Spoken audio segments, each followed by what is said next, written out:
এসআইআরে deleted ভোটারদের জন্য এইমাত্র বিরাট বড় দুঃসংবাদ দিলেন মুখ্যমন্ত্রী শুভেন্দু অধিকারী। হ্যাঁ বন্ধুরা, ডিলিটেড ভোটারদের জন্য এবার নতুন নাগরিকত্ব আইন কিন্তু ঘোষণা করা হয়েছে, যা আজকের এই ভিডিওতে আপনাদেরকে এই বিষয়ে একদম বিস্তারিতভাবে জানিয়ে দেব। তো বন্ধুরা, যদি আপনার নাম এসআইআর থেকে ডিলিট হয়ে থাকে, এই ভিডিওটি আপনারই জন্য খুবই গুরুত্বপূর্ণ হতে চলেছে। তো অবশ্যই ভিডিওটিতে আপনারা প্রত্যেকেই প্রথম থেকেই শেষ পর্যন্ত সঙ্গে থাকবেন এবং নতুন হয়ে থাকলে চ্যানেলটিকে সাবস্ক্রাইব করে পাশের দেওয়া বেল আইকনটিকেও প্রেস করে অল নোটিফিকেশনটিকে বাজিয়ে দেবেন। তো বন্ধুরা, দেরি না করে সরাসরি যে মেন আপডেটটি আমাদের হাতে এসে পৌঁছেছে, সেই আপডেটে কি বলা রয়েছে সেটা আপনাদের সামনে সর্বপ্রথম তুলে ধরি। দেখুন, নবান্নের সভাঘর থেকে একের পর এক বড় ঘোষণা করলেন নতুন মুখ্যমন্ত্রী শুভেন্দু অধিকারী।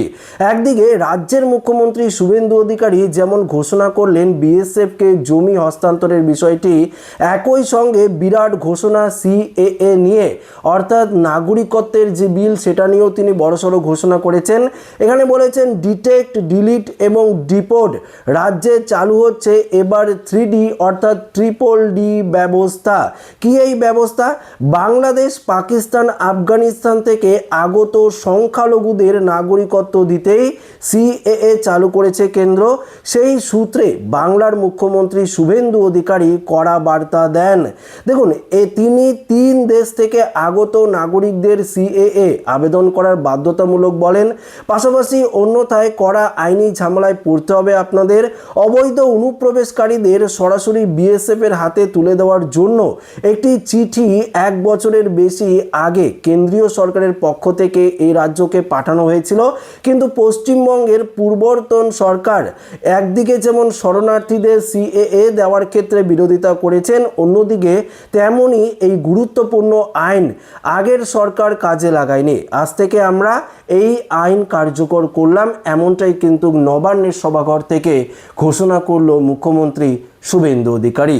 দেখুন, তিনি আরও কি বলেছে, এর ফলে সিএএ এর অন্তর্ভুক্ত যারা রয়েছেন, অর্থাৎ সিএএ তে বলা আছে এই 60টি কমিউনিটির মানুষের আওতায় আসবেন যারা 2024, মনে রাখবেন, যারা 2024-এর 31শে ডিসেম্বর পর্যন্ত এদেশে এসেছেন, তাদের বিরুদ্ধে পুলিশ কোনো ব্যবস্থা নিতে পারবেন না, হেনস্থা অর্থাৎ আটক করতে পারবেন না। কিন্তু সিএএ এর আওতায় যারা নেই, যারা পড়বেন না, তাদের সম্পূর্ণরূপে অবৈধ অনুপ্রবেশ হিসাবে গণ্য করা হবে। অর্থাৎ 2024-এর 31শে ডিসেম্বরের পর যদি আপনারা এসে থাকেন, তাহলে আপনাদের অনুপ্রবেশকারী হিসাবে কিন্তু গণ্য করা হবে। সেক্ষেত্রে আপনারা কিন্তু চরম সমস্যায় পড়বেন। এখানে বিএসএফ বিডিও এর সঙ্গে কথা বলে তাদের ডিপোর্ট করার ব্যবস্থা করবে। অর্থাৎ ডিটেক্ট, ডিলিট এবং ডিপোর্ট এই আইন কিন্তু কার্যকর হলো আজ থেকে আমাদের পশ্চিমবঙ্গে। মুখ্যমন্ত্রী শুভেন্দু অধিকারী ট্রিপল ডির প্রসঙ্গে রাজ্যের পঞ্চায়েত মন্ত্রী দিলীপ ঘোষ বলেন, এসআইআর এর 90 লক্ষ নাম বাদ গিয়েছে।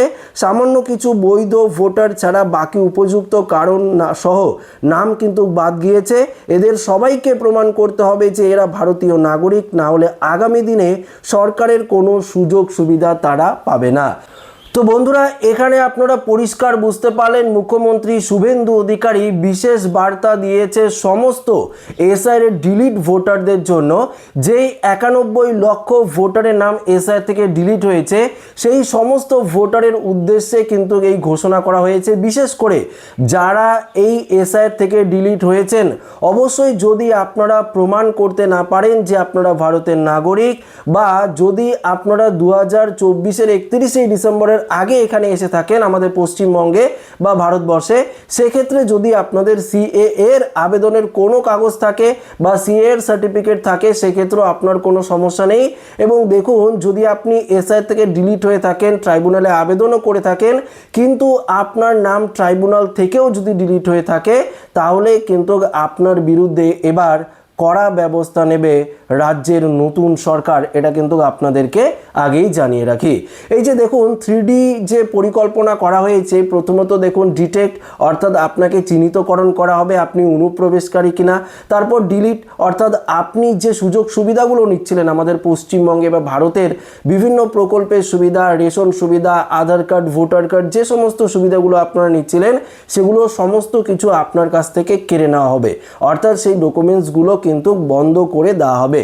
পরবর্তীতে কিন্তু অর্থাৎ ডিটেক্ট, ডিলিট এবং পরবর্তীতে কিন্তু আপনাকে পুশ ব্যাক করা হবে, অর্থাৎ আপনি যেখান থেকে এসেছেন, আপনি যদি বাংলাদেশ থেকে এসেন বা আপনি যদি পাকিস্তান থেকে আসেন বা আপনি ধরুন মায়ানমার থেকে আসলেন বা আফগানিস্তান থেকে আসলেন, সেখানেই কিন্তু আপনাকে পুশ ব্যাক করা হবে, অর্থাৎ সেখানেই কিন্তু আপনাকে চলে যেতে হবে এবং রাজ্যের যে পুলিশ প্রশাসন সেটা চিহ্নিতকরণ করে বিএসএফের হাতে কিন্তু আপনাকে তুলে দেওয়া হবে। এই মর্মে কিন্তু ঘোষণা করেছে রাজ্যের নতুন মুখ্যমন্ত্রী শুভেন্দু অধিকারী। তো আমার উদ্দেশ্য ছিল এই আপডেটটি আপনাদের কাছে পৌঁছে দেওয়া। তো ভিডিওটি ভালো লাগলে লাইক করবেন, আমাদের সাথে শেয়ার করবেন, নতুন থাকলে চ্যানেলটিকে সাবস্ক্রাইব করে আমাদের সঙ্গে জুড়ে থাকবেন। ধন্যবাদ।